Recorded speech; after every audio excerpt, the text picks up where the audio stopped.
Welcome back, Cash Club Reacts, man. And we got a good one today. It's a good one. We got to talk about it, man. Shedeur Sanders. We got to talk about it, man. The draft is over. The ink is dry. And the message from Cleveland is loud and clear. It's just not talk anymore. It's time to eat. For years, the Browns have been searching for a pulse on offense. Well, the GM has answered that. He said we're going to add some players. So, to me, I feel like they're building for the future for him. Shedeur Sanders, they're doing it for you. They're trying to get you pieces. You've been watching the narrative. The fifth round steal, the rookie year battles, the question about his supporting cast. Forget all of that. Look at this draft class. They have got some good people. They have retaining people from last year. And let's be honest, they have a really top defense. So for this, I want to talk about how maybe the Browns struck gold this year and might have one of the best off seasons back-to-back years. That GM might get he might get a boost in pay. We don't know. So the biggest thing is the Deshaun Watson era effectively over? Are we looking at a legitimate playoff window for in the AFC North in the next couple years? Let's break down the tape. Let's look at the roster, the math, and let's do a good reaction to this, man. Because I feel like skipping them, they really took a good swing at this subject. So let's go to it right now. Let's see what they're talking about. Tremendously. I think the Browns, honestly, I think they won the draft. They checked all the boxes that they needed to check, and they got good players, man. They started to revamp that line in free agency with re-signing Telvin Jenkins, Zion Johnson, Elton Jenkins. Now you add Spencer Fano and Austin Barber to that. I think you might be on to something. You know what I'm saying? Tom Monken, he might like that situation. Then you give him a explosive, twitchy receiver, nice 6-foot receiver, who's a touchdown machine, who also gonna help. He gonna help Shedeur by putting that offense in good positions from his punt returns as well. Then you give him a 6'4", 50-50 ball, red zone problem in Boston. So I honestly think Boston, Concepcion, and Judy, them might be the three receivers on the field the first time they go 11 personnel. Ooh. I can see them guys on the field real early with Shedeur. You add Fannin Jr. and Judkins to that, shit, Monken might be on something. You know what I'm saying? He might like what he got going. So I'm excited to see him. And I think they had a great draft. And I'm excited to see what Monken do with that group. Yeah. Cody, you've been heavy on they needed both those. How are you feeling? Yeah, no, I love the moves that Andrew Berry has made this offseason, not only in the draft, but the entire offseason to put their quarterback, whoever it is, if it's Shedeur, if it's Deshaun Watson, whoever wins that position battle in a great better be Shedeur, but go ahead. And it very well could be Skip, and I think he... See, and that's my thing right there. I completely agree with Akeem here, man. Like, this is a great pickup for them. I think they addressed everything. They addressed the wide receiver position. Maybe Judy can drop to a 2 or 3 and still be somewhat effective. Isaiah Bond, I think he's decent for undrafted. So I think they're definitely plugging up some holes, like he said, and the line is improved. They're going to address that more. Yeah, I mean, the only big thing we're actually talking about here is it going to be Deshaun or Shedeur. But if we're being honest, when has Deshaun showed that he's good? How many years has it been? Shedeur showed you a lot for a team that didn't trust in him last year. The coach didn't trust in him. He was a 5th-round pick. He had an uphill battle the whole year. He was last on the depth chart and ended up starting.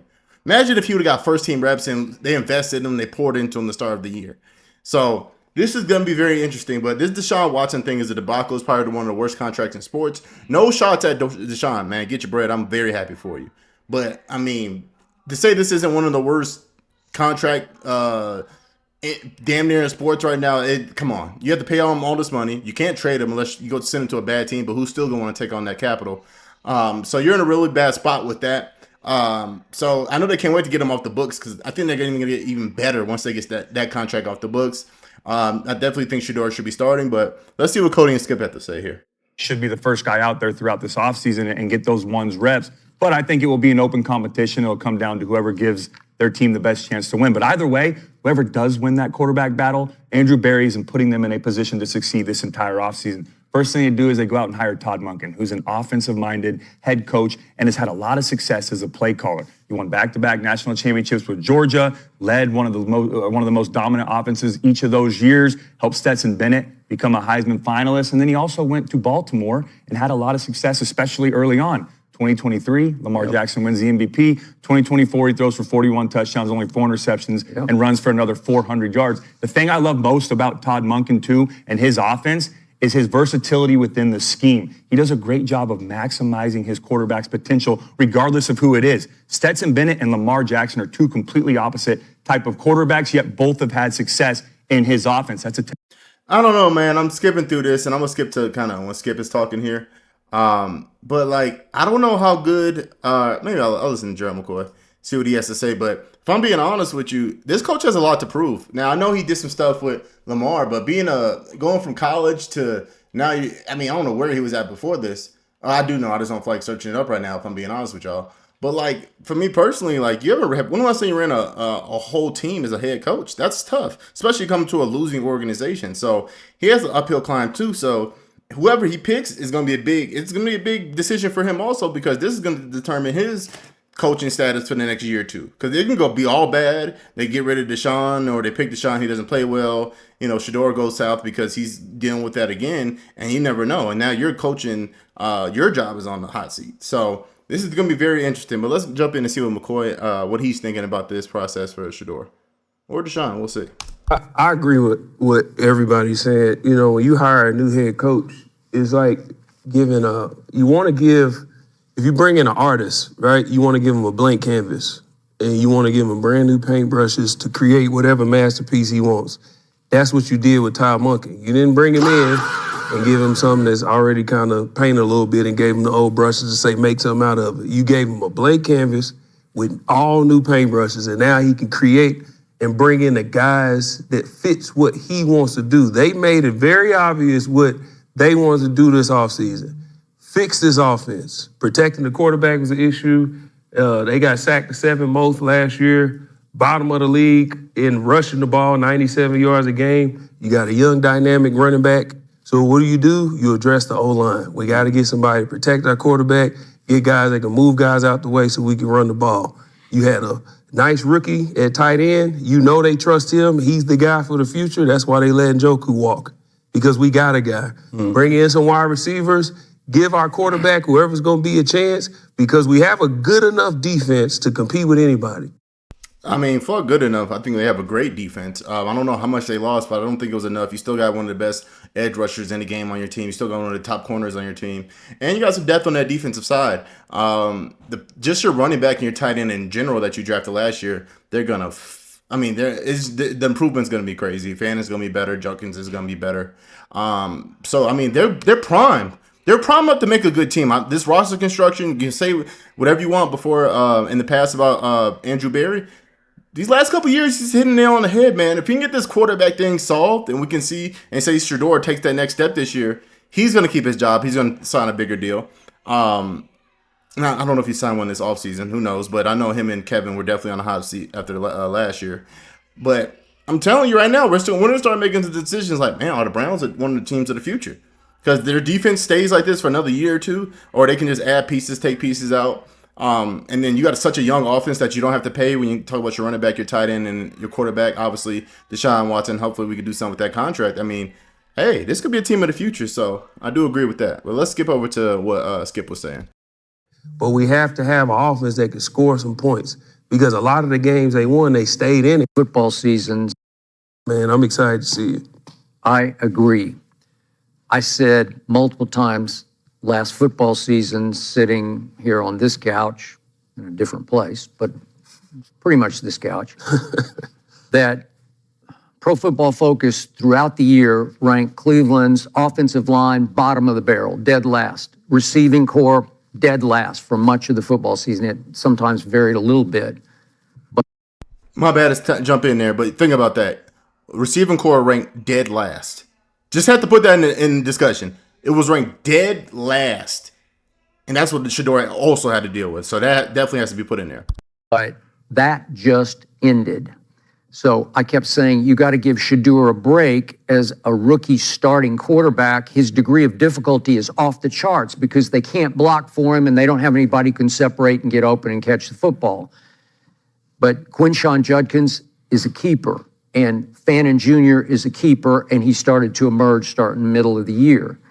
And Carson Schlesinger won Rookie of the Year over on the other side. So you got back-to-back drafts that are like A to A plus drafts. So your foundation is being built, hopefully, for Shedeur Sanders. And the main thing, as you guys pointed out, that they've done with the offensive line, they just blew it up. Yeah. They completely blew it up and started over, because what I do love the most is they have not re-signed Cam Robinson or Jack Conklin or Butonio.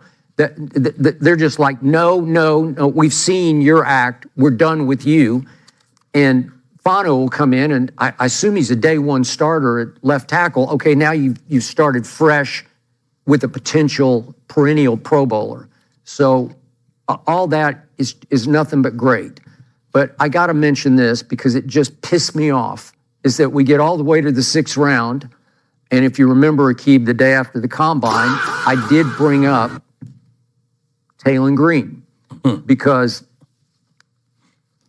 I watched him a lot at Arkansas, and you laughed at him because he turns the ball over a lot. He did in the SEC. But I just said, man, there's a lot to love here, because he's 6'6", what's he go, like 230, ran 4.36 at the combine. And he's got a nice arm, and he started 25 SEC games for Arkansas, and they weren't very good, but I would watch him because he's mesmerizing. Because I mean, I do agree. You did bring on these people, but you start looking to the 6th round, man, that gets hard trying to pick out of there. It just is, man. You're really picking on faith at that point. Do I think 5th and 6th round? I mean, Shedeur case, I don't think he's a 5th or 6th pick. I think that he just dropped when he didn't need to. So I don't want to put that in the same realm. But it's hard to pick down there. So I don't try to criticize too many picks at that level, because it's really hard to pick once you get down low, depending on position. So we'll just give that notice also. But I can't copyright everything he says. So let's skip a little ahead. And I don't know why they took 8 of their 10 picks were offensive players, which is great. And then why would you do that to Shedeur? Why would you bring in a kid? And it just scares me that Monken is saying, I can work with that. I can do something with that, because there's just a lot to like. He's not just a running quarterback, because he was, 9th in the country this year in yards per completion with, what was it, like 14 per completion. Yeah. It's pretty good. And I'm saying, what are you doing to Shedeur? Why would you bring in a kid even younger than him now and say, well, he's got a chance to be the 3rd quarterback? I don't know. It just irked me for Shedeur's sake. It's just a small sign of disrespect that in the 6th round you have to say, oh, we're going to take a project quarterback who's got potential to be more than just a running quarterback. I don't know. I think he just do that for the future. If it don't work out with Deshaun or Shedeur, then maybe I could put a QB running style offense together for this. No, but I do agree with that. Like, that does not send getting any type of quarterback in this draft. I don't know let's look this up real quick. Cleveland Browns roster.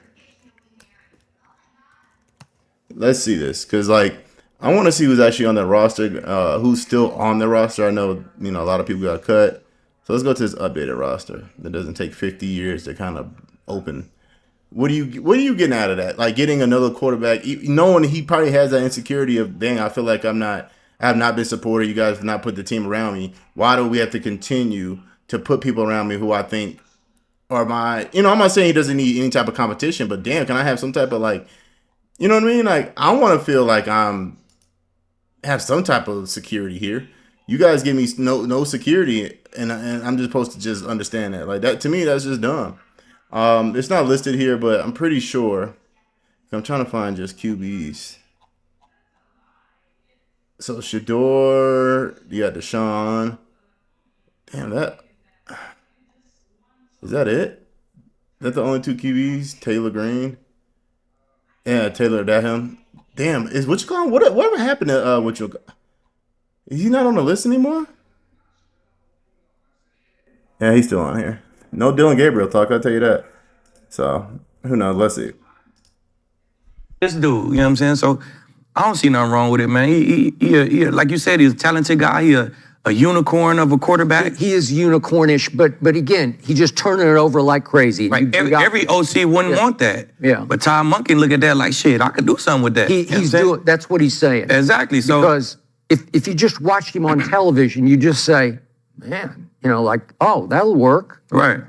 And That's he's probably what playing Monken was against saying. And remember, Taylor Green was the Mountain West. He started at Boise State. So he's the Mountain West Freshman of the Year. Then he was the Mountain West Offensive Player of the Year his second year starting. So he's got some credentials. He's not just a flash in the pan for 1 year at Arkansas. And he could throw. So if it do work out with Shedeur, say Deshaun is gone next year, now you got a solid little backup. You know what I'm saying? Where if something happened to Shedeur, he get hurt or whatever, you got somebody who could come in and play, man. So I just feel like for an OC like Monken, it's hard for him to pass up a guy like that. And for an OC like Monken, whose mind, I just want to point something out. Terrell Pryor was a quarterback coming out of college, had all these attributes and whatever, and was a 1,000-yard receiver. So maybe his mind is thinking, maybe don't pan out. He's such a freak athlete that we might can. Okay, I feel like that's a really great point because you can let's put him in a slot. Maybe he can be a wildcat kind of quarterback where you get the ball run, or you know what I'm saying, a dual quarterback with him and Shedeur. They run a play together. So yeah, if that's the case, I see that. But if this is just another person to put in the competition, I just think leave it alone. Especially with Deshaun, who knows Dylan Gabriel. I mean, he might get cut. Who knows where his career is at? If I'm him, I'm trying to get out of there too. But that would have to be it. Because other than this, I understand like competition makes you better, but like, damn, like I think if somebody dealing with competition, I feel like he's had it at the highest level. If we're just being completely honest, we got to give him that. So, but I do agree. If you can do this, it's a great point by McCoy. That's not a great. You know what I'm saying? Like you don't know where his mind is at with getting a guy like that. When you got a guy that's that skilled or that like athletic. Didn't you play with? Yeah, I was with Terrell Pryor's 1,000-yard year was my rookie. Oh, that's right. Yeah, so It wasn't just, TP didn't just play receiver, though. They had a lot of different packages to where I'd come out and he'd go in as a wildcat quarterback who could also throw. So there's different possibilities they can do with that. How was his arm? I don't remember. Terrell Pryor's arm? Yeah. He's talented, man. He could spin it. He could throw it really well. But he was a great receiver, too, man. I know it wasn't his natural Great position. is a strong word. He was great for what we had in Cleveland that year. All right, there we TP's go. my dog, man. Hey, There we go. To go from strong word. playing quarterback your whole life to becoming a 1,000-yard receiver in Cleveland, and I didn't play the best. We had three different quarterbacks that year. He played well, man. He's a football player. I'm a big fan of TP. Yeah, You we won't hear me can't say one use negative these thing words about him. loosely, Cody. I'm just saying, a great receiver. And He was a talent. Terrell Pryor. Let me fix that. He was a great athlete. There you go. Yeah, there That you excelled at two positions. How about that? Does that sound He was better? a great dig runner. He was a Got great. a lot of digs. 50-50 balls, too. I remember we playing Tennessee. I threw him a corner out with two guys on him, and I was like, I just snatched it from him. I don't. I might have played against him one time. An elite corner. I think so. An elite corner You has don't remember. guarded I a don't lot of remember, great wide receivers. I'm just saying. on my dog TP. I don't remember those games, but I think I did. TP was a great fucking offensive player. Like, we go to football players. Some players are just football players. TP was one of those players. Like, you're just a great football player. You could throw this thing. You can catch it. You can run. Like, and let's be honest, if it got that bad, let's put you at safety, man. TP was one of those guys. So let's give him a little love to that. I'm gonna close out. I'll watch a little bit more of this and then close out. But I just gotta show some love to TP because he didn't have the career that everybody thought he was gonna have, man. But it's harder than the NFL. That transition is crazy. So if you'd have a 1,000-yard season as a receiver, like Cody said, and you don't come in that as that position, same thing as like Edelman. That's pretty remarkable. So I think He's I an did. elite Hall of Fame caliber corner. He's guarded a lot of great wide receivers. Yeah. So if he's saying like, let's Cody also is going to build up his guys. Yeah, you know how Cody goes. Yeah, but I mean, don't. Cody's going to root I'm for just his saying, guys. we ain't tearing him down, Yeah, but no, it's I just agree like, with that. hey. I'm not. Yeah, but okay. In context, I'm not saying he's the greatest receiver. I just said great. Talking about him, sure, he's a good receiver, great athlete, was talented at two positions. But back to your point, Skip, with this quarterback situation, there's a couple ways to look at this. I think this was more of a luxury pick because they addressed the positional needs they needed to address on offense. Yeah. So they're sitting there in the 6th round like, all right, we got offensive lineman, we got wide receiver, we got multiple needs already. Let's just take best available. A guy that we. yeah, man, I think that was just a great point, man. I'm gonna jump out of it. I said, man, Shedeur, man, you have a wide range of stuff that you could do right now.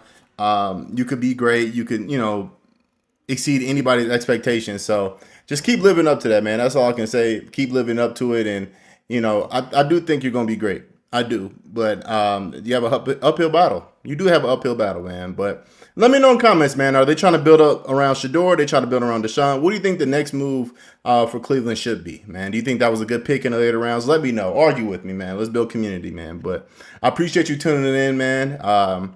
This everyday content. That's all I'm trying to push for. But this is Cash Club Reacts, and I'm out. Peace.